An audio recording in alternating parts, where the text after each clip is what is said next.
Welcome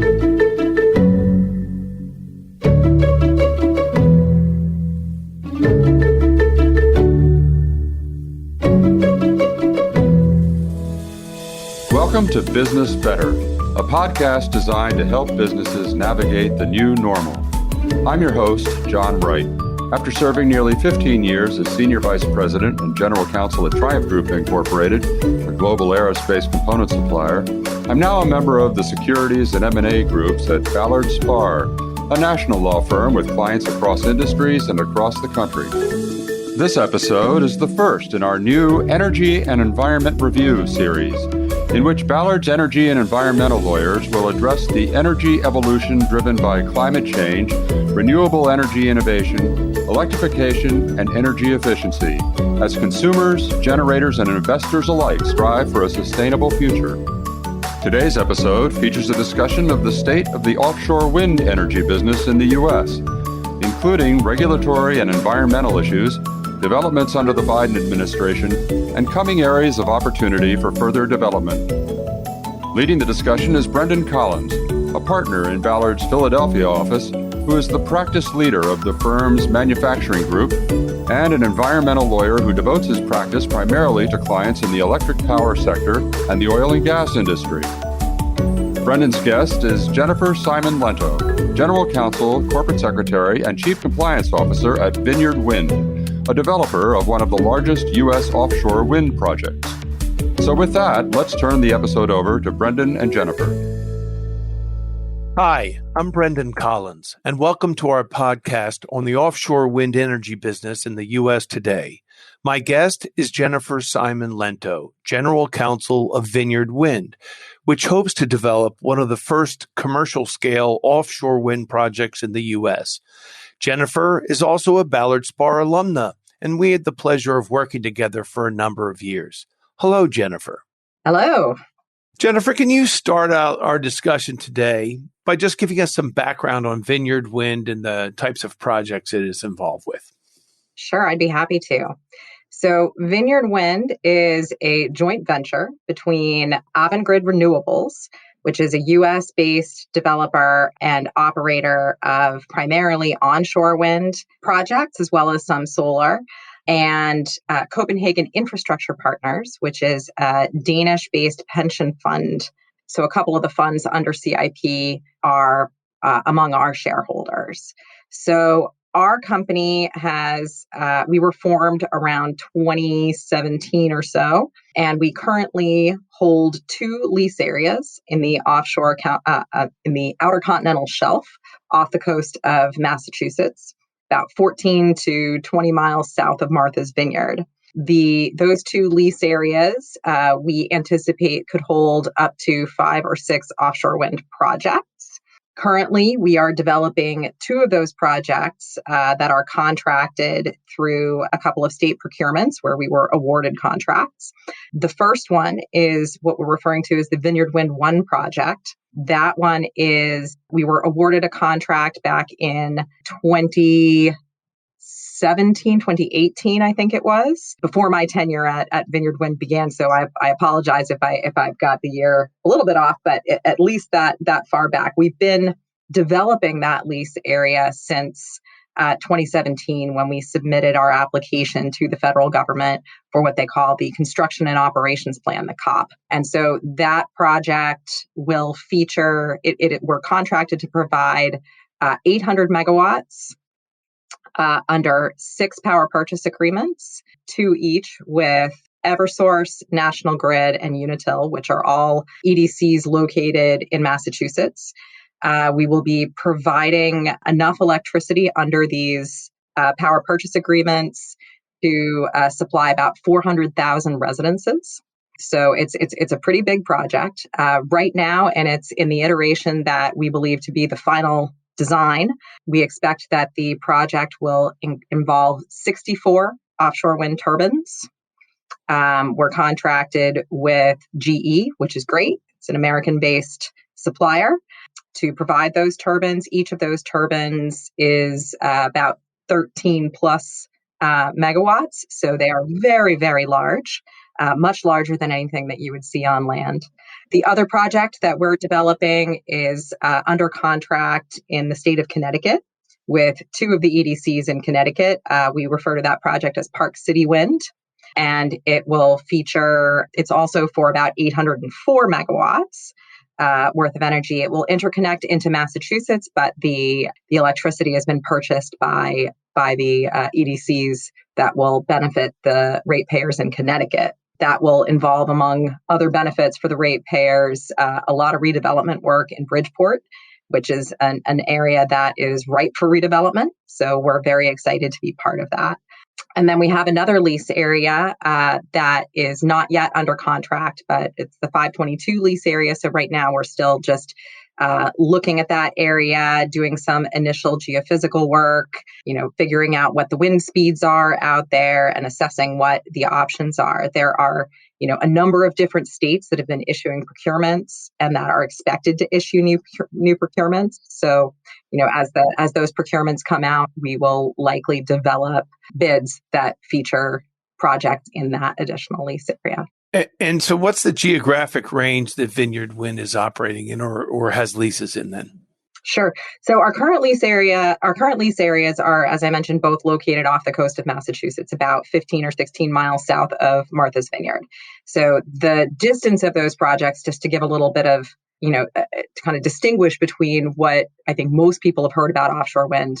I think what most people think of when they think of offshore wind is Cape Wind, which was, a project that was proposed before there were even regulations to govern how to develop an offshore wind project. So, we owe a debt of gratitude to the work done by the folks who pursued that project, even if it didn't come to fruition, because, that project laid a lot of groundwork for the regulations that came into play and that we're currently governed by, that make the process a little bit smoother. And believe it or not, our process, as tumultuous as it's been, has been smoother than the Cape Wind process. But the major difference between the Cape Wind project and the Vineyard Wind project, for most folks' understanding, is the location of the project. So that Cape Wind project was supposed to be located in Nantucket Sound, would have been located about 5 miles offshore, and definitely would have been, part of when you stood on the beach, you were going to look out and you were going to see it. It might have been, relatively small on the horizon, but you were still going to see it. You're going to be able to identify wind turbines. Our project is located, as I mentioned, about 15 or 16 miles offshore. If you go to the Vineyard Wind website, you can actually pull up some simulations to see what it will look like from Martha's Vineyard, which would be the closest land area to the project. And really, on a day with no sea haze whatsoever, you might see a blip on the bottom of the horizon. For any listeners who have spent any time in New England, you'll immediately say there's never, ever in the history of New England been a day without sea haze. So, I think that's a significant thing. So, in terms of what this does to the view shed, for people who don't enjoy the view of an offshore wind farm, that is a much diminished problem, if you would refer to it as such, for this project as opposed to the Cape Wind project. Yeah, out of sight, out of mind is more than just an aphorism. There's a lot of truth to it, particularly when it comes to developing a project like this. For sure. Can you give us an overview of the regulatory processes that you have to navigate as General Counsel? The way that things are structured, we work with a lot of Europeans on these projects, and one of our shareholders is European based. The other shareholder actually has a European parent company, and part of that is because the technical expertise that's required to build these projects, we don't have it in the U.S. yet because we haven't done it before. So we're relying on folks who have been doing this for 20 years and building up projects overseas. But one of the things that my European counterparts are just baffled by is the permitting process here. And a lot of that has to do with our legal system and the value that the U.S. places on permitting stakeholders to have involvement with things that impact them. So, whereas you can look at it through a couple of lenses, you can view it as, oh my goodness, there is infinite opportunity to litigate these things. And that just drags down the development process. And certainly that has, felt like the case over the term of our efforts to bring this project to fruition to some extent. But at the same time, we also put an enormous emphasis on engaging with our stakeholders. And we think that it is critical to bring them into the tent with us because, we say it from, in everything from folks whose economic livelihood depends on use of the outer continental shelf, like commercial fishermen, to ratepayers who are paying their electric bills, to people who live in communities where there could be, job creation as a result of these projects. And we want our staff to reflect the people that we serve. So from a diversity standpoint, that's important. But from a permitting standpoint, I think, it is important that we, the way that it's currently structured, there is sort of an overall federal permitting process. The lead agency for that is the Bureau of Ocean Energy Management, which is a bureau that sits under the Department of the Interior. So they oversee our federal permitting. And there are a number of agencies who are coordinated pursuant to the BOEM permitting process, which is all set up pursuant to a set of regulations issued. So, but in addition to that, we also have state and local permits that are required because these projects, while they are located on federal waters, need to interconnect directly into, they land on beaches, and beaches are within states. So, and then they have to connect to electricity lines that are also located in states and towns. So, all of these various entities have an interest in weighing in. So, we have state permits that impact the cables that transmit the electricity from the project to the grid.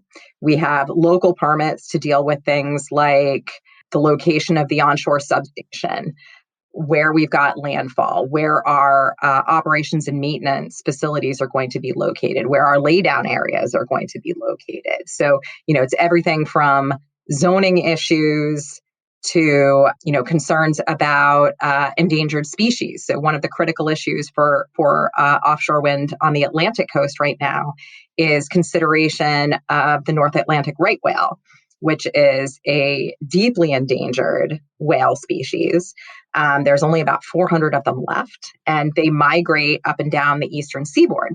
So we entered into a groundbreaking agreement with a number of environmental NGOs to ensure that we are, kind of going above and beyond what is even required under the Endangered Species Act with respect to protecting that species. So we're limiting our construction season to ensure that we're not interfering with the migration season and the mating season of the North Atlantic right whale. We have agreed to put in additional mitigation around noise during the construction season because they are noise sensitive. We have certain restrictions regarding, if a North Atlantic right whale is encountered by any of our installation vehicles, we have to, stop construction for a certain period of time. We're being very, very careful about all of that. And we think that that's important because we don't see ourselves and we don't see our projects as having dominance over the ocean. We recognize that this is a shared resource. And, one of the great benefits of wind energy, both onshore and offshore, is that it's designed to, it is an improvement over fossil resources. The idea is to provide climate mitigation, to do something good for the planet, not to contribute and make it worse. And we think that, knocking out endangered species probably wouldn't be a great idea. So we do want to be cognizant about all of those things. So as complex as the permitting system is, we are, cognizant and respectful of the rationale behind it. This is a work in progress, and I think the regulators would agree. And we're, looking for ways to improve on efficiencies. I know that the Biden administration and the new director at BOEM is focused on that as well. Because these are sort of new, and we're figuring it out as we go. We expect that there will likely be modifications to the regulatory process to make it a little bit more efficient, but without cutting corners that could potentially damage stakeholders or species, or other aspects of things that are impacted by these projects. Well, you mentioned the Biden administration, and certainly I think that the landscape has, or in your case, perhaps the seascape has changed a little bit in the last few months. Are there specific initiatives coming out of the Biden administration or Congress that you're keeping your eye on at Vineyard Wind? Absolutely. So there's been a number of great developments over the last several months, I think, for offshore wind generally. I would, go back even before the new administration took office and, point to some new legislation that came out in December of last year with respect to the investment tax credit. For the first time, Congress enacted an investment tax credit available for offshore wind projects specifically that, grants a 30% investment tax credit for all projects that begin construction from 2016 through 2024. And it's not a declining value. It's a straight across 30%.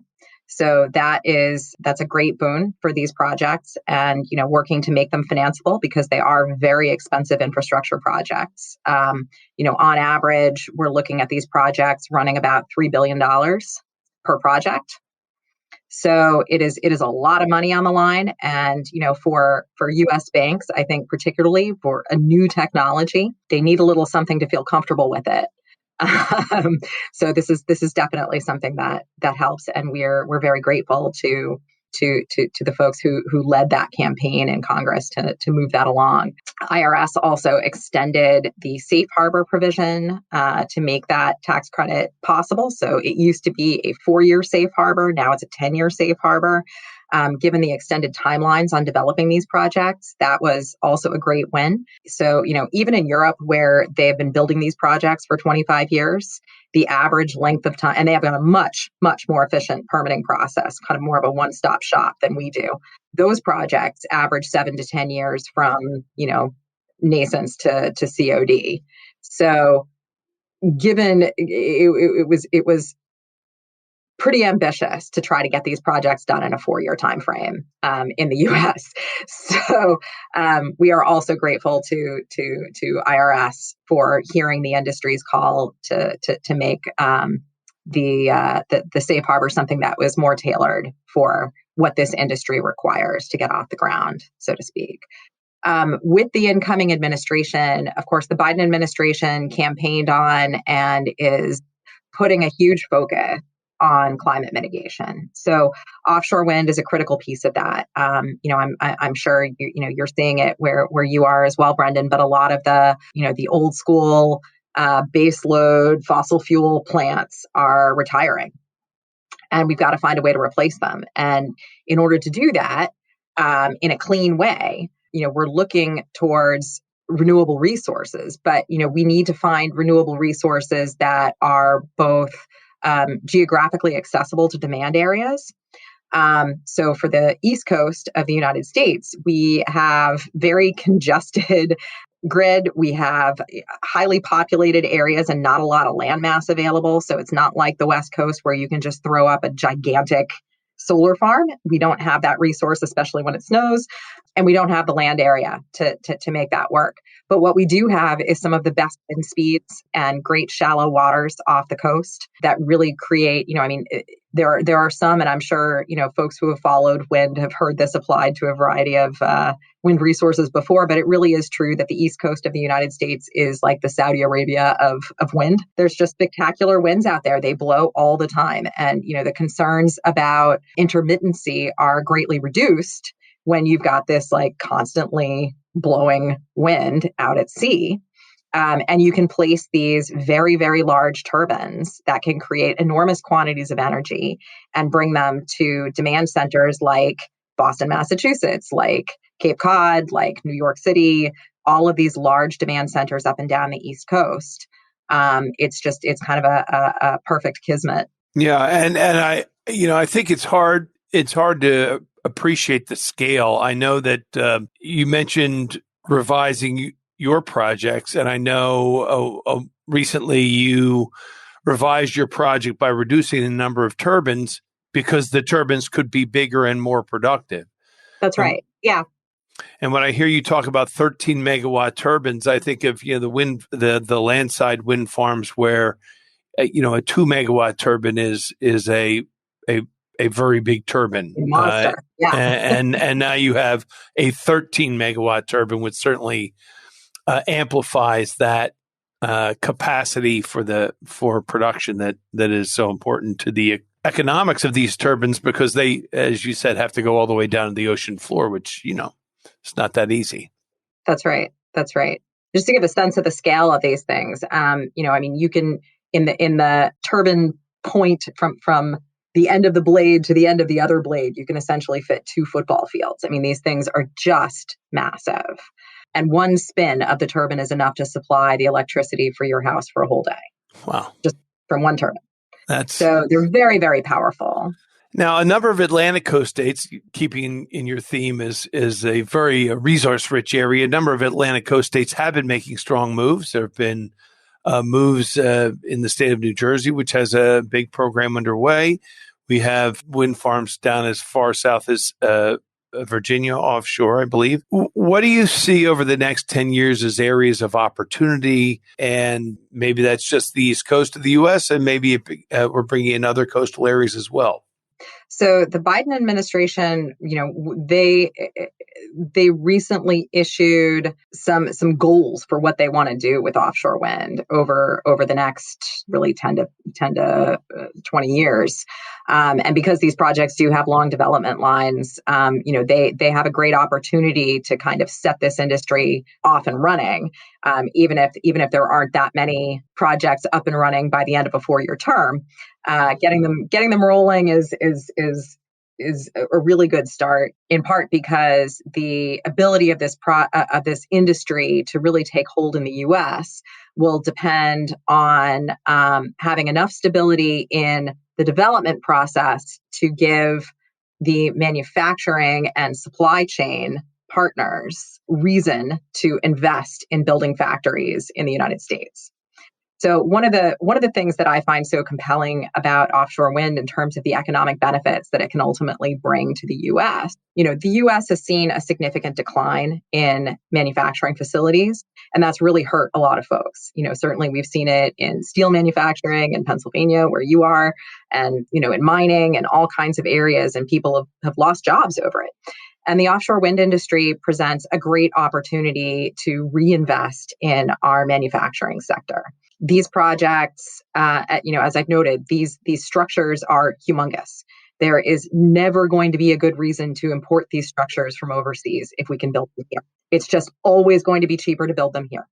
So, we can't say that about a lot of things, that it's frankly cheaper to manufacture in China or in Europe. But when it comes to offshore wind, it's just going to be cheaper to build it here. So we just need to get to a point where the supply chain feels confident to build here. It will also be an opportunity to reinvigorate the shipbuilding industry. These projects, you may be familiar with the Jones Act, which is a piece of legislation that requires boats that or vessels that go back and forth between what's referred to as coastal points have to be U.S. flagged and U.S. crewed.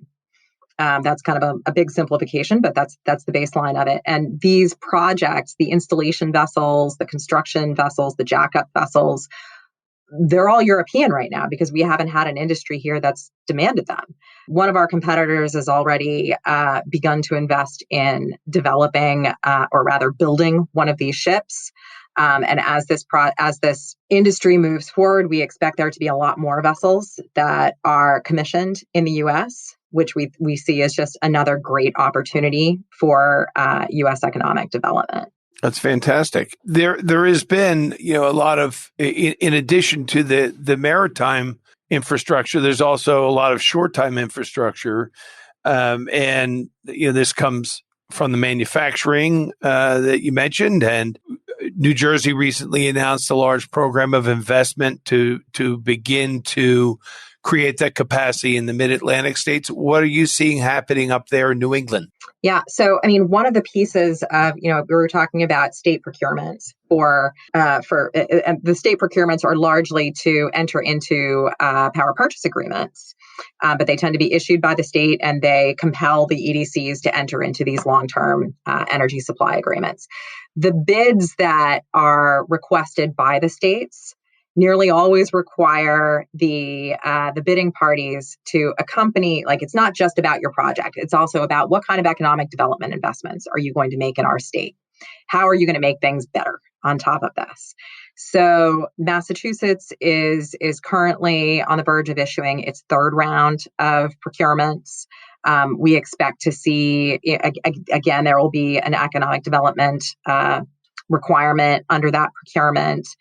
We're beginning to also see inclusion of diversity requirements under those procurements. How are we going to ensure that businesses that are owned and staffed by women and people of color are going to be included in this industry? How are we going to directly invest in low-income areas or areas that are ripe for development? How are we going to handle environmental justice concerns? All of that is being factored into procurements. I mean, I think at this point, I would still say that, the biggest factor, of course, that most states are considering is price, because, at the end of the day, these are still revenue contracts and the EDCs are still looking to get the best benefit that they can for their ratepayers. So, and, pricing is becoming more competitive, especially with, as I mentioned, the ITC. And, as we begin to develop a manufacturing supply chain here, prices will continue to drop because it'll just become more economic as time goes on. Well, thank you, Jennifer. And we're getting to the end of our time, but I did want to get a look ahead, if you care to have a try at the crystal ball for the timeline of Vineyard Wind's projects. We're certainly looking forward to the chance to see how one of these large offshore wind projects comes together and performs in practice. What does it look like for the Vineyard Wind 1 and Park City project? Sure. So, our goal right now, you may have heard that our final environmental impact statement was recently issued by BOEM. That's been a bit of a long haul. That was issued in late March. The next step is receipt of our record of determination, which is our record of decision, which is our final federal permit. Actually, that's a bit of a misstatement. There are 3 additional federal permits that are contingent upon the issuance of the ROD. So those will come out shortly afterwards. But we've seen drafts of a couple of them, and it's really the ROD that's kind of the big news. So we are looking forward to that. We have high hopes that BOEM will issue that in the near future. And once the ROD is issued, the next step for us, of course, is getting to financial close, making sure that the project is fully funded, and we'll begin construction. We expect that under our current agreements, we need to reach COD within the next couple of years. So it's going to be a busy construction period. The Park City Wind project is a little further behind. We entered into that procurement or into that those PPAs a little bit later in time. And one of the things that I think is important to think about with these projects is that BOEM, as the lead regulator on these projects, creates a queue for these projects. And much to our chagrin, we're not the only ones out there. So there are other developers, and we do have to fit into the queue. So I think the Vineyard Wind 1 project is the first one in line, and that's probably why it's getting as much attention as it's getting. And we one of the things that slowed us down a little bit, but I think will ultimately end up being a benefit to the project, is we did end up having to, and part of the reason the FEIS was delayed was we needed to get a supplemental environmental impact statement that provided an assessment of the cumulative impact the projects that are currently in the queue in the area where our project will be located. So, it in some ways it was frustrating, of course, because that, the cumulative impact, that you can make arguments around that. But at the end of the day, I think it adds, it really boosts our the ultimate assessment that they reached in the final environmental impact statement, to know exactly, how the cumulative impact of these projects will impact stakeholders as well. So we feel that we have a pretty strong administrative record. And in the event there are any challenges to the record of decision, which is always a possibility with large infrastructure projects permitted by the government, we feel that we've got some solid ground to stand on. Well, that's fantastic. So we hoping for 2024? Yeah, I would hope that we get there by then. Yes. Well, Jennifer, thank you so much for taking the time to share with us your thoughts and your knowledge of the industry. And we'll look forward to seeing that, whether it's in 2023, 2024, or whatever it is. And we'll come up to New England and we'll light a lamp and we'll think of Vineyard Wind. That sounds great. Thanks, Brendan. It's been a pleasure. Thanks again to Brendan Collins and Jennifer Simon Lento. Make sure to visit our website, www.ballardspar.com, where you can find the latest news and guidance from our attorneys. Subscribe to the show in Apple Podcasts, Google Play, Spotify, or your favorite podcast platform.